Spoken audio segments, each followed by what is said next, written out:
Alright, this is a video to show how to create a shortest path route. So here's our setup. First we'll start by creating a route.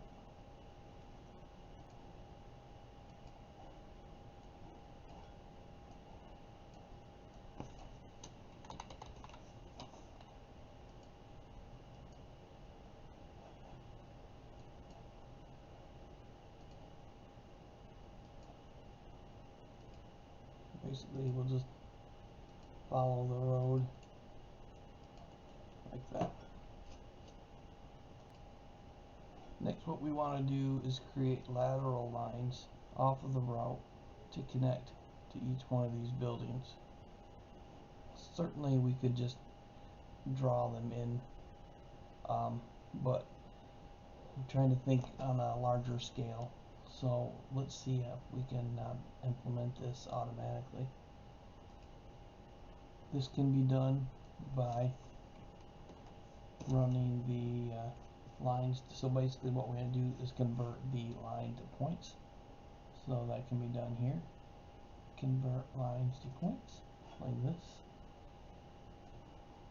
Move this over. And so what we want to do is take our route. And what's important here is just due to the scale of where we're working, we're going to want to change this to 0.00001 and now create our points.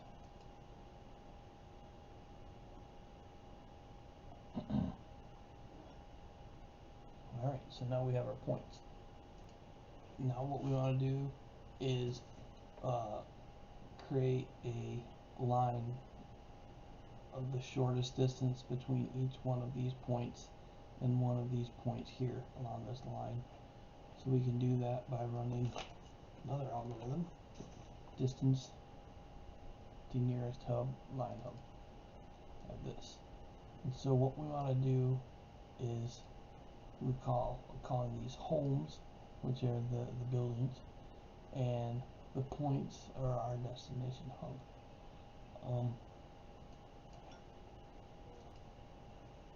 And if we look at our attribute table for the points, we see that when the points were created, it created all these little FIDs. And they don't really mean anything here, but it requires us to select something, so we'll just select that. We'll put this in feet, and then go ahead and run it. And what we see here is it created lateral lines for us. Now we can pull the points out because we don't need them anymore. And you can see we have lines. But to run the shortest path algorithm, this route needs to be broke up into segments at each one of these laterals. And if we look at it right now, you can see that it's just all one big line. So that algorithm isn't going to work is the way it sits right now. So we can use an algorithm that will split this up, this route line up on each one of these laterals, but there's a tiny little problem, and that is for some reason this technically does not split all the way through the route, which will give which would cause issues for running the algorithm. So we need to extend this just a tiny little bit. So there is a algorithm for that, interestingly enough, named extend lines. So what we want to do is extend not the route lines but the hub. So we call these hubs. We could probably should actually, let's rename this. We'll call it laterals, because that's really more what it is anyways. And you can see it updates here. The start distance we don't want to go mess with, because that's going to actually push it back further than the center of this hub, which we absolutely don't want. But what we do want is just to extend it just a little teeny tiny bit. and if we use this number right here, it will extend it just a little tiny bit. So let's run it. Alright, so there we go. And now if we look, we've extended it. So the laterals we can turn off because we're not interested in those anymore. What we're interested in is the extended. So the next thing we can do is run that split lines algorithm, and that's called split lines with lines. So what we're trying to split is the original route, and what we're going to split them with are these new extended lines that we came up with. So we'll run that now, and that takes a second to run. There we go. Close that, and now what it is giving us is this right here, intersection. So we can close the extended for a second. The intersection will now take the place of route, so we can turn route off. So the intersection becomes our new route, and maybe to help, what we can do here is I'll rename that, and we'll just put new route just to do some housekeeping there. Okay, so, and to show you what I mean is you can see, actually let's put these in, we can, at this point though, we can put the laterals back in. And if you look at this one, pick this, look, now it breaks the line in each one of these spots. So that will help our the shortest distance algorithm. But what we need to do now is we need to create the network. Now the network is at the moment two separate features or layers made up of this, which is the new route, and it's also made up of the laterals, which are these. So what we need to do is merge those two together using the merge vector layer. And what we have here is so we need to input our layers. So we'll say, as you remember, we call it with intersection, which was our new route, and our laterals, which was the original, and we'll run it. And that's going to create a brand new called merged. And now we'll call this, let's rename this to network. And you see this, now you see this is the network. That consists of all these. So we don't have to have this anymore.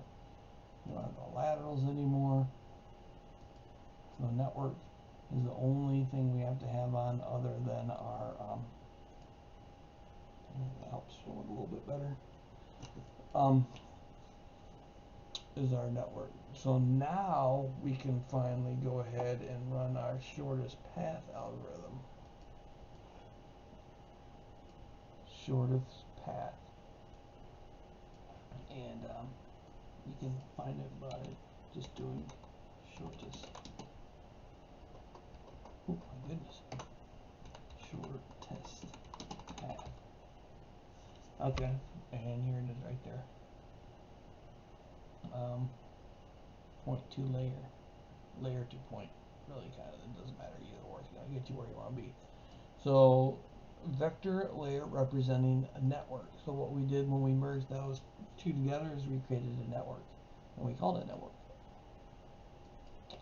And we're going to the vector layers to start, is we'll use our homes, and then to finish our endpoint, we can just select this little guy right here, come down to our pedestal like that, and then that will select it. And then all we need to do is run it like this.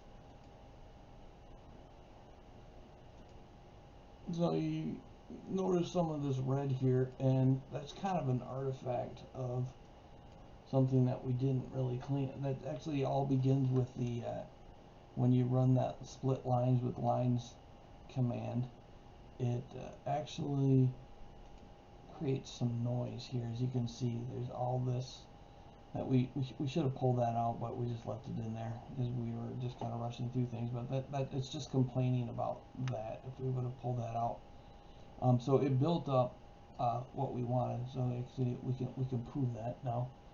We can take out the network now. So now we've pulled out all the lines, but look, we have a new line that we created, so which is right here, and this is, and so each one of these represents the shortest path. So actually within here there are all of our cables. They're just laid on top of each other.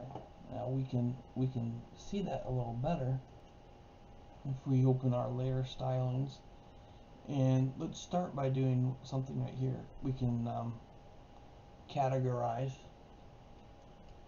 So this will categorize. You can grab the value. Actually, let's stop here for a second. Let's go back and make this a little clearer. So shortest points. Let's open up the attribute table. And here's what it built for us. So it didn't worry about all that other crap that was in the that it tried to merge. So it only merged the good stuff, which at the end is all we care about anyways. So it really wasn't worth trying to go back and clean it up, you know, so you don't have that red and after the algorithm runs. But anyways, what we want to do here now is select all of these and come up to open field calculator. What we want to do is we want to give this put a length in here,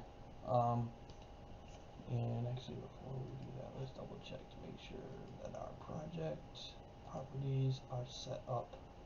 So, okay, so we want to change this. So this is important, at least if you care about meters or feet like I do.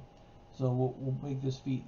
This will give us everything, the measurements in feet and not meters. So make sure you do that. Give yourself a title too while you're at it. Shortest distance. And I'm going to call, actually, for this is like a fiber to the home. Shortest distance. There's a project title for us. Alright, so you see we have that up here now. But anyways, I digress. So let's go back to our attribute table, pull that up, go to here, shortest path. We want to create a new field. We'll call that length. We'll make a whole numbers fine, so we don't have to worry about precision. Now we got to come down here to geometry and find the dollar sign. I probably passed it. It's getting late and I'm tired. Length. Okay, there we go. And now we got a whole nother category here, length. So each one of these represents a footage. So, which is great, but you still can't see it all because it totally disappeared. Oh, okay. Well, because we're still hung up on the we're in the middle of categorizing it where we left off. So anyways, so we're going to categorize, and the value we're going to use is length, which is fine, and then hit classify. There you go. So now it's going to give you at least a different color for each one of these, as you can see. But it sure would be nice to offset those a little bit so we could see them even better. So what we want to do here is go to here. So we have this called offset, and what we want to do is offset each one of those. So what we can do is a little fancy footwork and base it off of, let's see, look at the let's see, pull up the attribute table again. So here's a constant number that we can use in here. And we still got this crap in here. Oh, where this stuff comes from. But anyways, we got this and this. I'll get rid of that for now. So we have 0, 1, 2, 3, 4, 5, 6. So we can actually use that to create offsets from. But we don't want it to offset. So we could say cable 1 offset 0, cable 1 offset 1, cable 2 offset, but that's a little much, so we'll put a little bit of a scaling factor in there. So we'll come over here and we want to make these. I like to use this meters to scale, so I can zoom around and it doesn't get all crazy on me. So then what I'll do is pick this little box and do edit, and then we can plug in a little offset formula that I came up with, like this.